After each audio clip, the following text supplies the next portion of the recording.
Okay, so I heard a lot of people saying that Thor Love and Thunder was a terrible disappointment of a movie, so I decided to rewatch it to see if my opinion on it has changed since I was 12, because I remembered really loving it. Spoiler alert, it did change, and not for the better. That kind of sparked this whole idea to rewatch and rank every MCU Phase 4 movie to see how they all stack up, since I realized that Phase 4 is definitely the most forgettable era of the MCU, even if I used to like most of its films. And that's how I got on this bad MCU movie streak. Some of these movies have good moments, and others are definitely unambiguously good, but some of them are... I'm also not including the Disney Plus TV shows. I'm not watching Falcon and the Winter Soldier, you can't make me. And so without further ado, let's get this over with. Black Panther Wakanda Forever is one of my least favorite Marvel films of all time.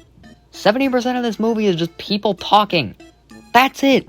You think I go to an MCU movie to watch people talk? No! I mean, the action in this movie is pretty good, but there's hardly any of it. There's the car chase on the bridge and the climax. That's literally all the full-length action scenes in this movie. Well, and there's the part where the Americans have to get out their ship, but that's only a few shots fired and a bunch of running. Namor is genuinely one of the worst MCU villains in the whole catalog. Try and deny it. His design is terrible, he's barely intimidating in the slightest, and his plan is to, I just saw this movie last night and I can't remember. I think it had something to do with him overthrowing America or something. Here, let me just read his fandom article. A few moments later. Okay, so he felt threatened when America almost discovered his secret trove of vibranium, and so he wants to establish a military alliance with Wakanda, and when they say no, he tries to destroy their entire country, government, and culture. Okay, so what happens to America? Aren't you gonna try and destroy them too?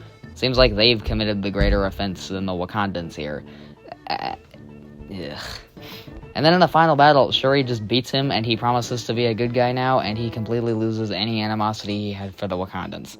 I mean, I guess that makes sense, because he didn't have a good reason in the first place. Oh, but Shuri is the protagonist here. She has a lot of good qualities, and she's probably the best part of this movie with her arc about, accepting death, I think. M'Baku is actively unfunny in this movie and reminded me of the Red Guardian in Black Widow.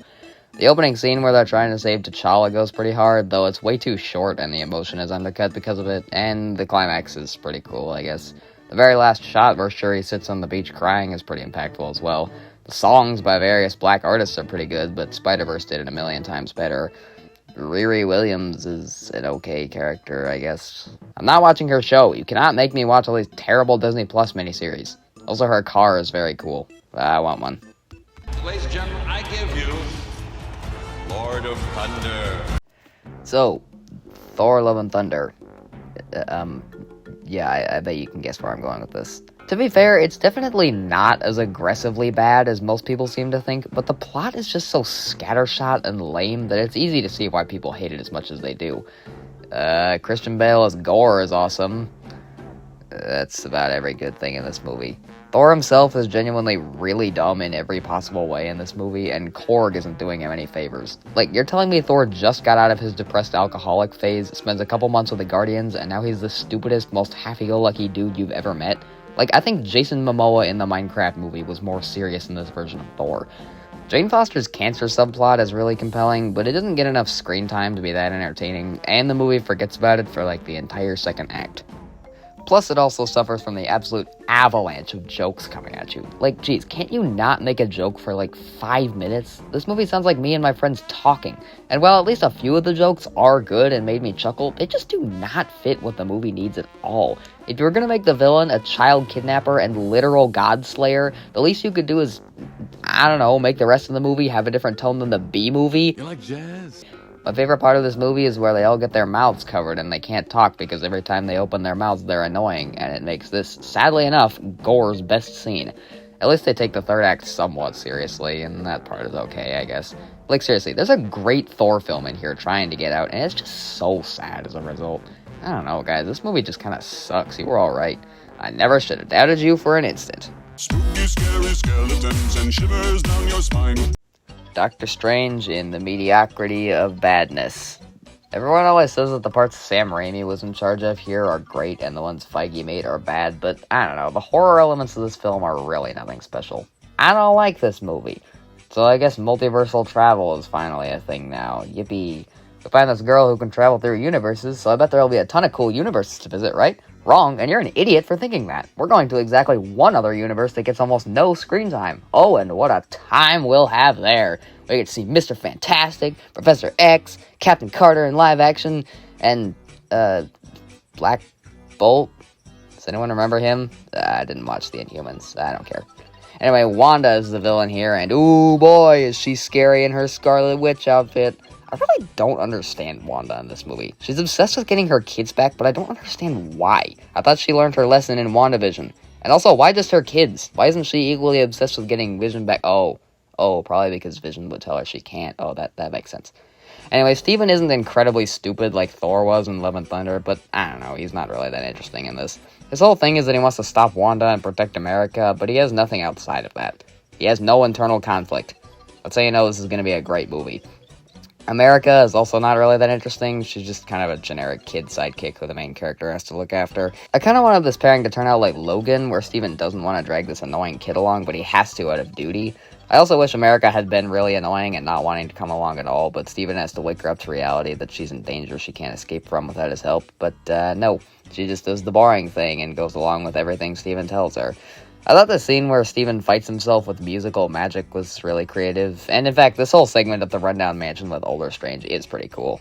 All in all, this movie is like a 4 out of 10. All it is MCU filler trying to prove that Doctor Strange is doing something this whole time. Don't watch it, you're missing nothing. You hear something? Like what? Like tiny screaming. Turn off the radio. When I first saw Ant-Man and the Wasp: Quantumania, I really liked it. Unfortunately, I was like 13, so I was wrong.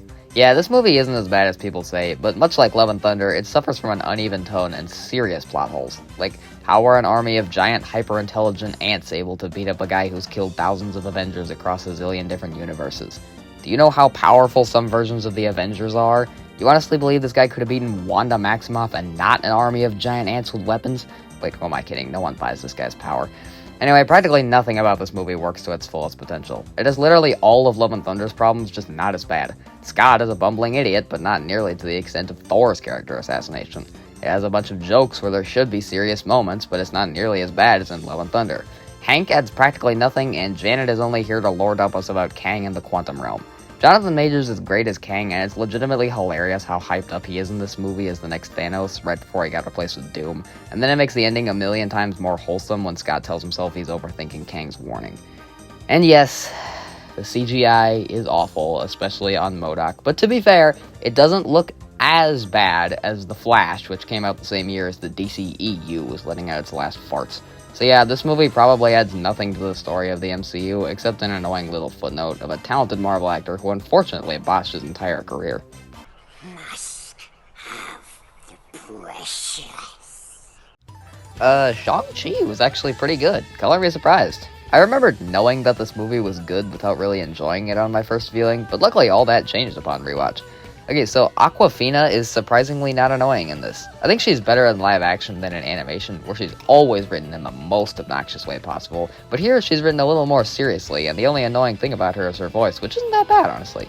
The fight choreography is about as good as it gets in movies, and is without question the best in the MCU. My favorite, however, was the one between Shang and his father at the end. Final battles aren't usually my favorite in the movie, but they pulled it off so well that it worked incredibly for me. And speaking of, oh my gosh, Zhu Wenwu is such a fantastic villain in this. I love his relationship with Shang and how he genuinely loves him, but is more than willing to beat him up and even kill him if the need arises. Also, he can resurrect his dead wife. Oh, so good!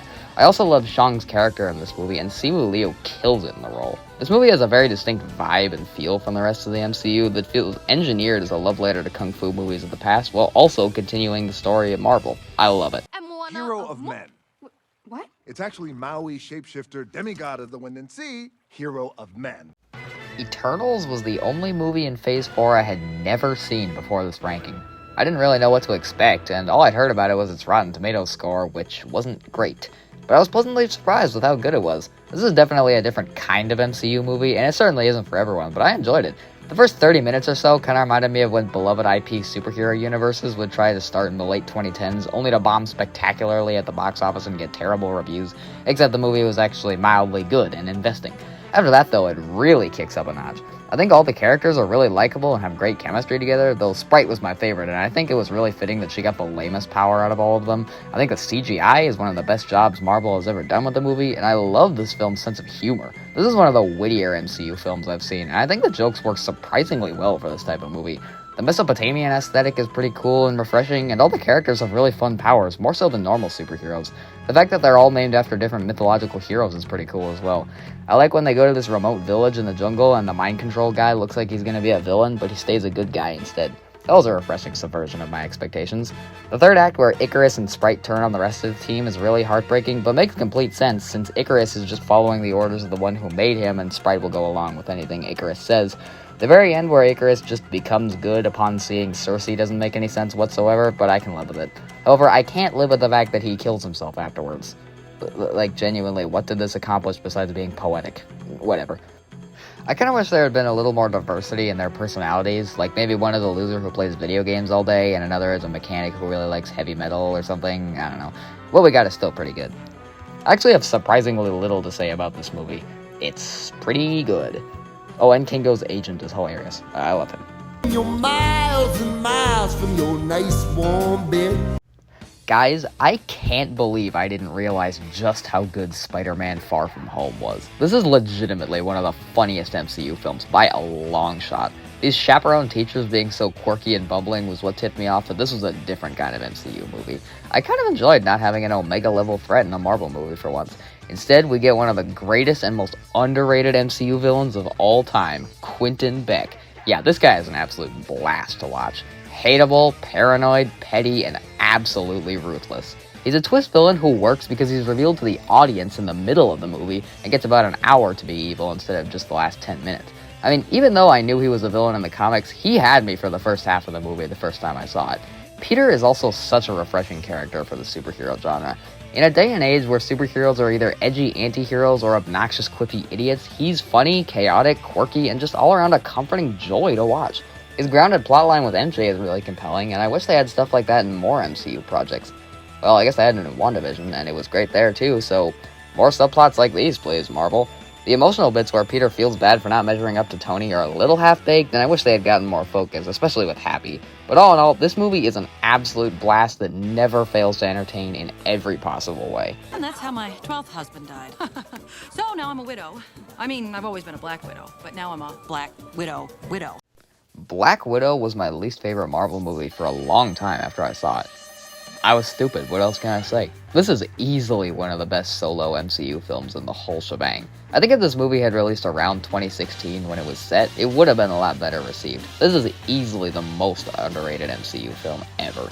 I love Natasha in this movie. She's so much more interesting in this than the Avengers films, with the family dynamic contributing a ton to that. Yelena is also way better than I remember, with her and Nat feeling so much like sisters that it's almost scary. I think having a female director here really helped that. The Red Guardian isn't quite the absolutely horrendous comic relief I remember, but his jokes still fall pretty flat. In fact, pretty much any attempt at humor here just comes off as dated Joss Whedon superhero schmuck, but everything else more than makes up for it. The entire family feels so real, as does the way each member holds grudges toward others. There's a scene where they sit down to have dinner, and oh my gosh, tell me this doesn't sound exactly like something your mom would say. Here's what's gonna happen. Natasha, don't slouch. I'm not slouching. Yes, you are. You're going to I don't slouch. You're going to get the back punch. Listen to your mouth. The opening credits are perhaps my favorite I've ever seen. I feel like these credits need their own video, so I'll keep this brief, but oh my gosh, they're just fantastic. Like, words cannot describe how hard these shots of these little girls being forcibly taken from their families and mutilated in body, mind, and soul are, all while this haunting cover of Smells Like Teen Spirit plays in the background. Every time I hear this version of the song, I tear up, even if I'm not watching the movie. The same way I tear up every time I hear Lazarus Drug, even if I'm not watching the footage of Bandit ripping up the sign. The action scenes in this are pretty great as well, and all the actors kill it in their respective roles. I do still think that Taskmaster is an atrocious adaptation of an awesome comic book character, and it would have been so easy not to frick him up, but she still adds a bit to the story, so I can overlook how wasted the character was. It would have been nice if she actually said something at the end, like maybe she says thanks to Natasha for freeing her and then walks away. That would have gone incredibly hard. But all things considered, this movie slaps. If you're an MCU fan who isn't the critical drinker, you'll love it. Spectacular, spectacular, Spider-Man. Spectacular, spectacular, Spider-Man. Okay, I think you all saw this coming. There was no question what was going to take the top spot. No Way Home is the second best Marvel film of all time, obviously, the first being Across the Spider-Verse. This movie is fan service at its best. All three Peters are hilarious together, with Tom being the unsure kid who's kind of nervous all the time, Andrew being the snarky, quippy version of Peter, and Tobey being the veteran Spider-Man who knows all the ins and outs of being a superhero. All the old villains coming back is awesome as well, and the addition of Doctor Strange as the disapproving adult character was really creative. I think Aunt May dying was a really smart choice, even though if I'm not the biggest fan of MCU May, because then we got this really beautiful scene where Tobey and Andrew tell Tom about how they learned that with great power comes great responsibility. This scene is one of my favorite I feel your pain moments in any movie ever. I don't even think Spider-Verses was better. Oh, and by the way, these three Spider-Men have such amazing chemistry together. I don't even need to explain why. There are three versions of Spider-Man, and they all embody the character's different aspects in such a perfect way. I think they probably should have come into the story sooner, and maybe some of the villains could have added more to the story, but I digress. I love everything about this movie. Its action is great, it looks spectacular, the score is amazing, the emotional core is fantastic, and the performances are as good as it gets. Like, the frick you even want me to say? It's Spider-Man No Way Home.